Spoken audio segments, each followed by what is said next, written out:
Four Tennessee Vols were named to the first team All-SEC squad by the league's 14 head coaches. The AP had 3 first-teamers, 1 second-teamer, an Offensive Player of the Year, and a Coach of the Year. Plenty of success to go around following Tennessee's 10-2 regular season. That's Josh Ward and the top 5 games of this season all coming up right here on a Wednesday. Locked On Vols. You are Locked On Vols, your daily podcast on the Tennessee Volunteers. Part of the Locked On Podcast Network, your team every day.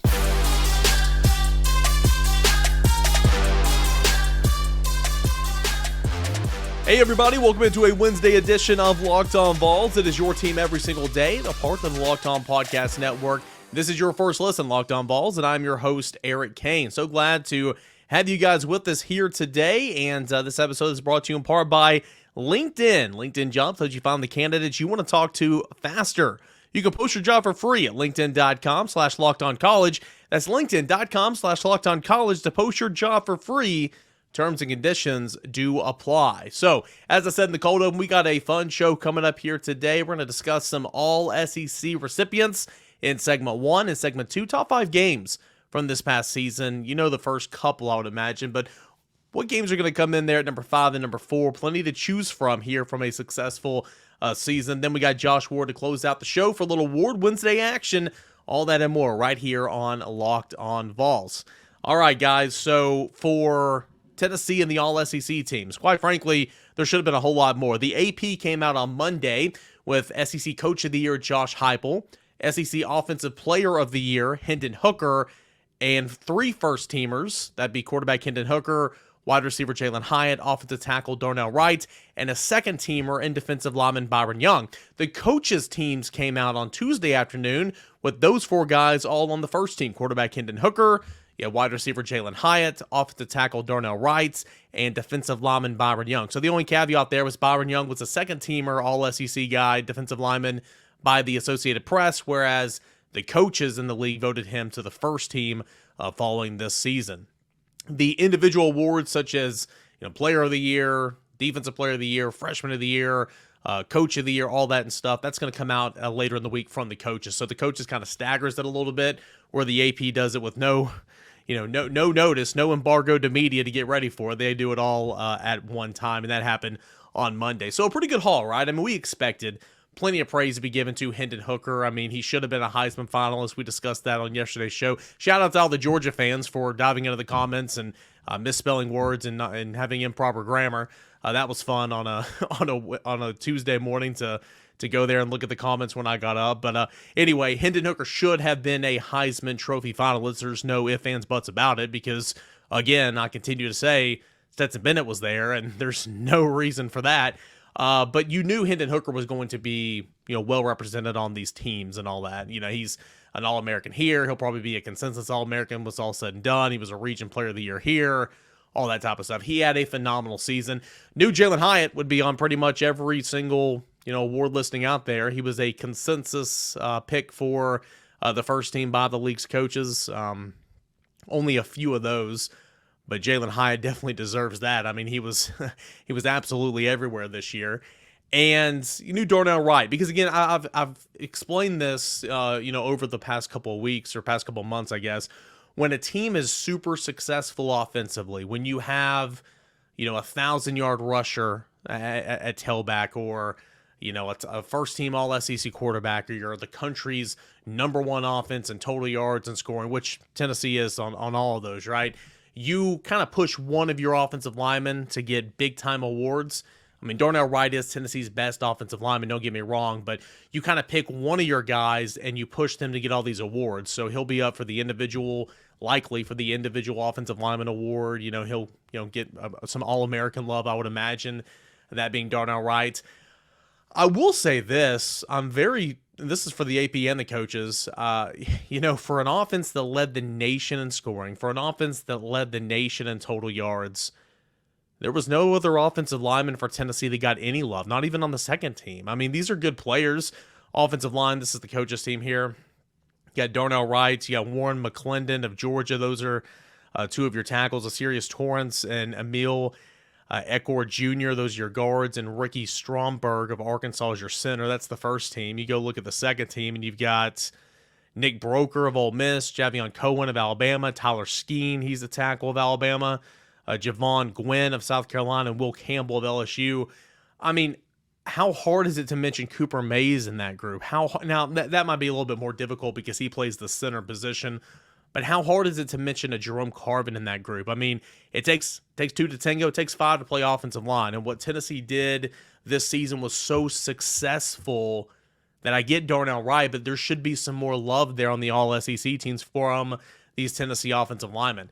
Byron Young, not going to lie to you, a little surprised that he was the first team by the coaches. He didn't have a bad year, but he was not as consistent.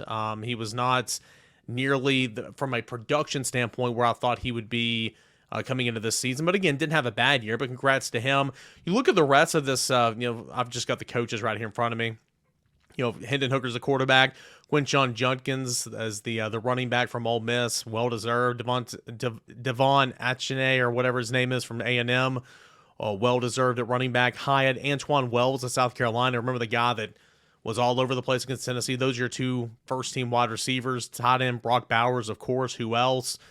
You look at the second-team offense. Stetson Bennett's a quarterback. This is interesting, okay? I made a big deal about this on yesterday's show, how, according to the AP All-SEC teams, not your first-team quarterback didn't get a nod as a Heisman finalist. Not your second-team quarterback in Bryce Young, the reigning Heisman Trophy winner. He didn't get a nod in terms of the Heisman, which he deserves some Heisman praise as well. But Stetson Bennett, who was not on either team, got the finalist nod, which was a little interesting. But anyway, Stetson Bennett does appear here on the second-team quarterback list. The running backs is Raheem Sanders, really good back, and Jahmyr Gibbs from Arkansas and Alabama. Wide receivers, Ladd McConkey of Georgia, Jonathan Mingo of Ole Miss, Dominic Lovett of Missouri, who's in the transfer portal. You look at the first-team defense, B.G. Ojulari, who's a handful, no doubt about it, defensive end LSU, Derek Hall of Auburn, of course, Jalen Carter, no doubt, defensive lineman of Georgia, and then Byron Young. That's pretty good, strong group of defensive linemen, I'm not going to lie. Your linebackers, Will Anderson Jr. of Alabama. He's an edge player, but he's in this category. You guys know my thoughts on him. Drew Sanders of Arkansas, who declared for the NFL draft the other day. Henry To'oTo'o, former Tennessee Vol. Oh, man, again, that I did not. I honestly, and maybe we were blinded because he was so young when he was here. I thought he was attacking. I thought he sensed things. I thought he played downhill when he was in Tennessee. I do not think he's had a great Alabama career, but, he's first-team All-SEC, so there it is. Defensive backs, Emmanuel Forbes of Mississippi State, Chris Smith of Georgia. He is so good. Did you guys see that play in the SEC championship game where it might have been Booty? One of those guys got behind the defense, and I mean, it was Chris Smith that just sprinted him down. He was easily the fastest player on the field, just sprinted him down to save a touchdown. Kool-Aid McKinstry of Alabama and Jordan Battle, another Alabama guy. That's your secondary, and then the second-team defense. You've got Isaiah McGuire, who gave Tennessee's left tackles fits all day long. My guy Wingo of LSU, Nazir Stackhouse of Georgia, and Tyrese Wheat of Mississippi State. Linebackers, Harold Perkins, who's going to be an absolute stud. He's the linebacker. Bumper Poole, longtime SEC veteran of Arkansas, and Nathaniel Watson of Mississippi State. Your defensive backs on the second team, Antonio Johnson of Texas A&M, Keely Ringo, who's a good player, we know that, of Georgia, Keydron Smith of Kentucky, and Dwight McGloverlin of Arkansas. So, I mean, the only beef I have with this is there should be some more offensive line love. Princeton Fan also didn't show up anywhere, but, where's Princeton Fan going to show up? Is he going to show up as a running back? Is he going to show up as a tight end? He doesn't necessarily fall into the all-purpose yards because, again, he doesn't have that many yards. He's not going to beat out Brock Bowers for first-team tight end. He's not going to bring out – I just noticed this. Darnell Washington, all-SEC second-team tight end. Tight end you over there at Georgia. Goodness gracious. But Princeton Fan got a snub a little bit, potentially just from a numbers perspective. But – nobody else on the offense and nobody else on the defense deserved to get an all-conference nod. So I'm shocked that there wasn't any more love for the Tennessee offensive line on these first two teams. So anyway, that's that. Alex Golesh did not win the Broyles Award given out to the nation's top assistant coach. That went to the TCU assistants. Of course, Alex Golesh now at South Florida, building his staff and starting his program. The Biletnikoff Award for best wide receiver in the country, that will be announced the winner on Thursday. The Joe Moore finalists will be announced at some point this week, maybe today. There's still some more awards to be paying attention to, but Tennessee well represented. We'll see what the coaches, for who the coaches vote as coach of the year. I don't think Josh Heupel's made too many friends from an Eli Drinkwitz, from a Shane Beamer. I don't think those two guys will vote for Josh Heupel, but be interested to see if Josh Heupel can sweep Coach of the Year honors and if Hendon Hooker can sweep Offensive Player of the Year honors. So those were some all SEC teams, and Tennessee getting a whole lot of love. 4 first-team selections for the coaches poll. That was the most for a Tennessee program since 2006, when it had 4 first-team selections as well. So again, a lot to be happy about there if you are the University of Tennessee. What were the 5 best games from this past season? We'll count them down and we'll discuss when we return right here on Locked On Vols. But hey, this show is brought to you in part by LinkedIn. These days, every new potential hire can feel like a high-stakes wager for your small business. You want to be 100% certain that you have access to the best qualified candidates available. That's why you've got to check out LinkedIn Jobs. LinkedIn Jobs helps you find the right people for your team faster and for free.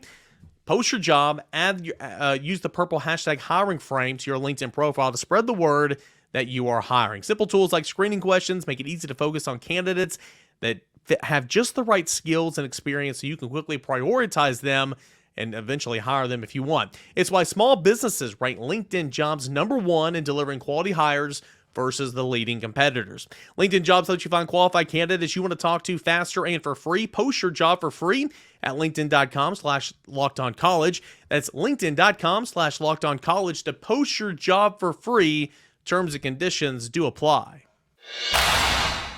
All right, guys, welcome back into it. Your Wednesday edition of Locked On Vols. It is your team every single day. You can always find me, your host, Eric Kane, on Twitter @_Kaner and @LockedOnVols. All right, so I've been telling you, I've been doing some end-of-the-year writing over at VolQuest.com. Been doing a whole lot of fun. Posted this story, top 5 games from this football season. I posted that over the weekend. I encourage you to go check it out. Going to give you a little bit of a teaser here. But go ahead and sign up for your VolQuest.com subscription if you haven't already. $10 for 1 year of VolQuest.com. It is a really good stocking stuffer here for the Christmas season. Okay, guys, so let's look into it. Top 5 games from this past football season. There's plenty to choose from, right? I mean, we all know Alabama is going to be the #1 game. We know that. Florida is going to be up there. The win against LSU is probably going to be up there somewhere. But what are those, last couple of spots? Or, what were some more that we're forgetting? What about Pittsburgh? What about Kentucky? What about Vanderbilt? What were the top 5 games from this year? Let's go in reverse order. So number 5, and this is what I chose. You guys can feel free to disagree. Fill up the comment section. Dive in those DMs. Tweet me @_Kaner and @LockedOnVols. I picked the Vanderbilt win for number 5, and here's why. I mean, the expectation is to beat Vanderbilt. I understand that. You should beat Vanderbilt. But coming off what was the disaster in Columbia, South Carolina the week before, where you were positioned out of the college football playoffs, when you had speculation about locker room fights and culture issues and all that stuff that we talked about here that was a non-issue, how was Tennessee, you lost your starting quarterback with a torn ACL, how was Tennessee going to respond? Oh yeah, in a game where Cedric Tillman wasn't available, Brew McCoy wasn't available, Gerald Mincey wasn't available, Trayvon Flowers wasn't available, Brandon Turnage, Danico Slaughter, and Warren Burrell all weren't available for this football game. How was Tennessee going to respond? 56-0 on the road in a monsoon with Joe Milton, the quarterback. Yes, I know, Vanderbilt quit there in the second half. I get it. They turned over. They didn't do anything. But what a response from Tennessee. That's what I was most impressed with, and that's why I put this game on the list. That's why it makes the list. I understand there's others that could have fit in here, but that's why it made my list, because it was a response to where Tennessee could have folded. Tennessee could have turned around and said, all right, we're going to lose this, or not. That would have been hard to lose to Vanderbilt. But then again, Vanderbilt won against Florida. Vanderbilt won against Kentucky. Vanderbilt had been playing some pretty good football leading into the game. We remember all the conversations leading up to that football game. But the response is why Tennessee gets, this Vanderbilt game gets on the list here. My phone is going absolutely berserk. Gonna put that down there. Sorry, guys. Anyway, that is why the Vanderbilt game is on here. 56-0 with a backup quarterback in Joe Milton. He started off hot. Tennessee's run game, a season high 362 yards. Jalen Wright went off 4 touchdown runs at 52, 50, and 80 and 83 yards.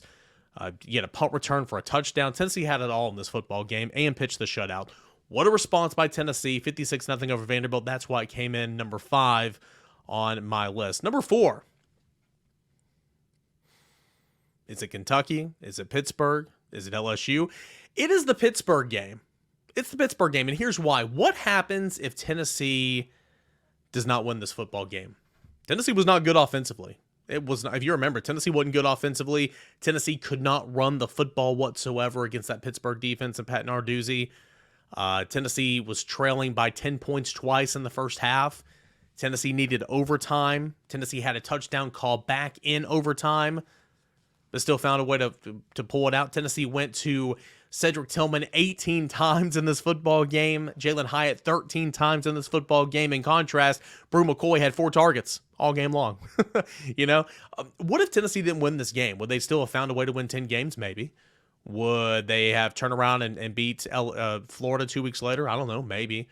But what a win for Tennessee on a day where Tennessee wasn't its best.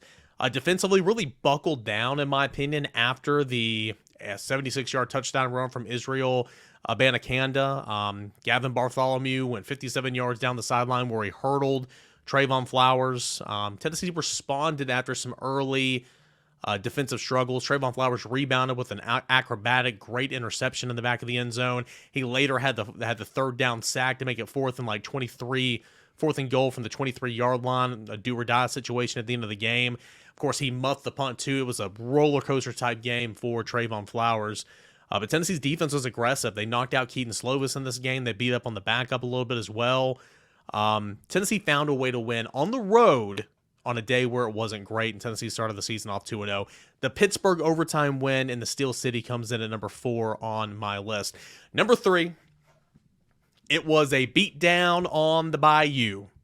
I love saying that phrase. Tennessee goes on the road and absolutely hammers LSU, who turned out to be a pretty good ball club. Sure, it slipped up late in the season and lost a game it shouldn't have, but it made the SEC championship, and so what if it has a 9-4 record at season end? That's a much better LSU team than what we all thought after Tennessee just laid the whooping on them. But Tennessee laid that. They opened up a can of you can fill in the rest. That's what Tennessee did. It came off an emotionally high win against Florida. Then Tennessee had the off week and then went down to Baton Rouge and won 40-13. If you remember from the opening kickoff, it was a muff kickoff. Tennessee recovers, marches down, and scores, I believe, a field goal on that drive.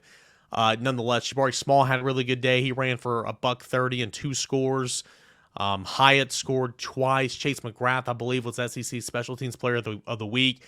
4 for 4 in field goals. Byron Young had 2.5 sacks in that football game. You were on a high after beating Florida. You had an off week, and then you went on the road and just hammered a quality SEC opponent. And LSU managed only 55 yards on the ground. Tennessee's rush defense was incredible that day against an LSU team that was pretty good by season's end. It was. And so that's a really good win for Tennessee. That comes in at number 3 on the list, 40-13 on the road at LSU. The number 2 game, well, I think you guys know where I'm going with this. Number 2 is going to be Florida, and of course, number 1 is going to be Alabama. But number 2, Tennessee 38, Florida 33.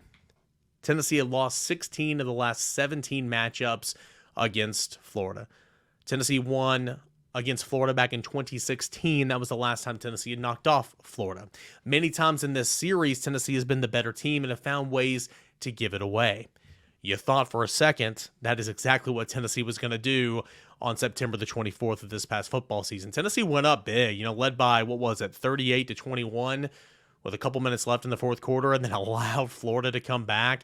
Anthony Richardson had an absolute Heisman-like day.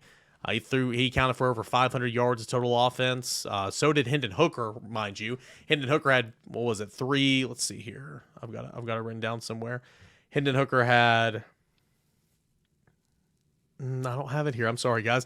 Anyway, we'll talk about best individual performances probably later in the week. But Hendon Hooker had I want to say 4 total touchdowns. He ran for over 100 yards. He threw for over 300 yards. He was phenomenal. He accounted for, I want to say, about 467 yards of total offense. He was incredible in this football game. He had his Heisman moment in this football game, in my opinion. Maybe you can argue Alabama, but this game put Hendon Hooker on the absolute map. There was that drive before, my favorite drive of the year, before halftime, where Tennessee marches 92 yards on what was it? 92 yards. I should have wrote this down, guys. I'm sorry. 92 yards on a little over a minute. And there was a point in time where Tennessee was at its own 12-yard line. It was 3rd and 10. Hendon Hooker dropped back, and he got pressure from up the middle, evaded the pressure, hit Princeton Fant for the first down right at the markers, went on to hit Ramel Keaton down the sideline with that amazing catch. Scored on Brew McCoy coming across the field, hitting it for the 1-yard touchdown, and Tennessee led 17-14 at the break and just kept the pedal to the metal. What a game for Hendon Hooker. And he was banged up in that game as well. What a football game to get that monkey off your back. Tennessee 38-33. Tennessee held on towards the end, applied pressure on the last play of the game from Byron Young, and Kamal Haddon came away with that game-sealing interception. You were nervous there, but Tennessee got the win, and what an environment in Knoxville. That is my number 2 game of the season. And then number 1, this isn't rocket science here, right, guys? 52-49 Tennessee over Alabama. 52-49 Tennessee over Alabama. The Jalen Hyatt game, 6 receptions, 207 yards, 5 touchdowns. He scored several times, twice to give Tennessee the lead, twice in the first half to give Tennessee a 2-touchdown advantage. Darnell Wright blocked Will Anderson Jr. in this football game, allowed no pressures, no hits, and no sacks. Darnell Wright had a well of a game. Hendon Hooker threw 5 touchdowns, all to Jalen Hyatt. Tennessee responded late in the fourth quarter. Dallas Turner had a scoop and score to take the lead in that football game, and Tennessee comes right back and ties it at 49 apiece. Tennessee knocks off number 3 Alabama in the cigar game. The goalpost comes down. They storm the field. If you remember, guys, I was on that field for 45 minutes trying to get off. What an environment. That is absolutely the number 1 game of the season for Tennessee, knocking a streak of 15 straight wins for Alabama over Tennessee, and Tennessee won that football game. It wasn't hard to come up with that list, but should I put Kentucky in there, that 44-6 blowout victory? Should I put another football game in there outside of the Vanderbilt game? You tell me. Fill the comment sections. Tweet me at _Caner. Top 5 games for Tennessee football this season. Number 5, the Vanderbilt win. Number 4, the Pittsburgh win in overtime. Number 3, the LSU beatdown on the Bayou. Number 2, Tennessee over Florida. And number 1, Tennessee knocking off Alabama. All right. We got plenty more to get into here on this edition of Locked On Vols, but as always, I want to give a quick shout out to a company that we love and that supports this show, and that's BetOnline. BetOnline.net, your number 1 source for all your sports betting information, stats, news, and analysis. Get all the latest odds and trends for every professional and amateur league out there, from football to basketball to soccer to esports. They got it all. That's at betonline.net. If you love sports podcasts like the one you're listening and watching to right now, you can check that out over at betonline.net as well. They have them there too. Always the fastest and easiest way to get in your betting fix. They have the college football playoff lines that are set. They've still got the Heisman Trophy lines out there, the finalists. Unfortunately, no Hendon Hooker, but they were announced the other day. You can get in and find some value on all that at betonline.net. Head on over to the website today or use your mobile device to learn about all the latest trends and all the action. BetOnline, it is where the game starts. It's Wednesday, so let's welcome on our friend Josh Ward of 99.1 The Sports Animal, Josh _Ward, for a little Ward Wednesday action. Josh, how we doing today? Eric, doing great. Great to be with you. Well, obviously the big news item of the week, or lack thereof, Hendon Hooker not named one of the 4 finalists for the Heisman Trophy presentation. Knew Hendon Hooker wouldn't win this award, especially after the injury and the late loss to South Carolina, but a lot of people upset, and I went a little monologue on Tuesday's show about it right here on Locked On Vols. That Hendon Hooker wasn't named a finalist, whereas Stetson Bennett was. What's your thoughts on that whole fiasco? Well, I'm disappointed for Hendon Hooker. I thought that he would be invited. I'm not surprised that he wasn't. I didn't think that it was a slam dunk at all. And if we knew that he wasn't going to win, which I think anybody paying attention knew that Hendon wasn't going to win the award, then that should leave open the door that he wouldn't get invited. I have my own opinions on the Heisman Trophy Award. I think that there should be 5 invited finalists every year. I think they should do that. I mean, we typically know finalists 3 and 4 often are not going to win it. And oftentimes by the time they're announcing, we know who number 1 is. So I think they should have 5 invited every year.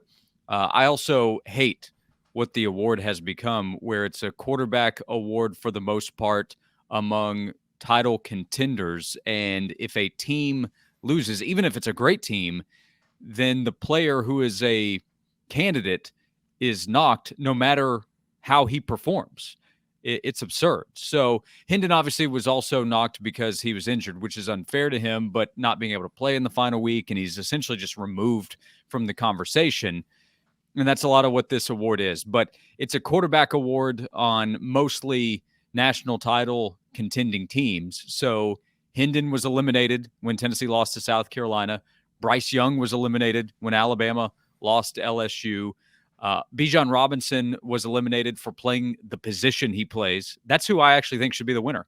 And I don't even think he was really brought up, the last 2 months of the season. So Nope. I think the award is mostly silly. It's a huge award, so we talk about it a ton on my show, and especially if Hendon Hooker is going to be in it. But I think it's really a shame what the Heisman Trophy has become. Yeah. And by the way, just to add in, that is not a knock on the 4 candidates. I think the 4 candidates are all awesome football players. I think they're all terrific, Stetson included. But the award itself, I just have so many problems with. And a lot of that really means I have problems with a lot of the voters. There are a lot of voters out there, more than 900 people voting on the award, and many of them should not be. Yeah, I agree. That's well put. I knock the AP voters all the time because I know many AP voters who don't watch football, and so I would imagine that if there's over 900 voters for the Heisman Trophy, there's probably some of those people that fall in that same category, and a lot of people that do it the right way. I mean, I wouldn't have time to do it. No doubt. Yeah, like last year, I had a huge issue with Will Anderson not being there, and Aiden Hutchinson was a terrific player. I'll bet a lot of people who voted for him didn't know who he was a month before they voted for him, and I'll bet a lot of people found out who Will Anderson was or exactly what he had done after they'd cast their vote and they saw all the outrage for Anderson not getting voted for to go to New York. So, there's a lot of complaints about bias. I don't even think it's a bias issue. I think it's a lazy issue when it comes to the voting. And last thing on this, I'll just make one more comment. I just get your thoughts on it. I agree with you. I think all 4 candidates are awesome football players. I love the story of Stetson Bennett. I do. I mean, if you're a Georgia fan, he really is a legend, to be completely honest. Love that story. I also think it is nothing short of an embarrassment that Stetson Bennett is in New York. Nothing short of an embarrassment, because you're exactly right. It is nothing but the quarterback of title contending teams. You have the odds-on favorites and Caleb Williams for the last 6 weeks or whatever, and then you have 3 college football playoff quarterbacks. I mean, it's a joke. It's an absolute joke. It's made for ESPN TV. That's all it is. Yeah, what's funny is I've thought that Stetson has been underrated here the last year or so, because I do think he's so important to what Georgia does. And statistically, he is kind of knocked. Like, you can pull up some of their biggest games that they've played in, including Tennessee. And he's just not a part of the game by the end because they've rolled up opponents and they're just getting out of there. South Carolina early in the season, they pulled him in the middle of the third quarter because they were just crushing that team. So he is knocked statistically, but there is a gap between being underrated and him not being appreciated for how important he is for what Georgia's done as a team and saying he's a Heisman finalist. So that comes back to he's the quarterback of a contending team. And again, I think he's really important for what they've done. That doesn't make him a Heisman finalist. And if he wins another title, he becomes a college football legend. 2 titles for anybody is a massive deal. And then the background of his story to get there, it's an incredible story. But that doesn't mean he's one of the 4 most deserving people to be a Heisman finalist either. I get why he's there. And I hate that he'll now be knocked, as a Heisman finalist. Like, it's swinging back and forth too far. I think he's a terrific player on the best team in college football. But, Jalen Carter's missed too much time. But this is another case where Stetson's probably not the best player on his team. And that's why the award has not been what it's supposed to be for far too long. And again, he's not the best player on his offense. I mean, if we're going MVP of the offense, it's a little Brock Bowers. But again, he is a good player. Brock's not eligible. He doesn't play the right position. Yeah, exactly.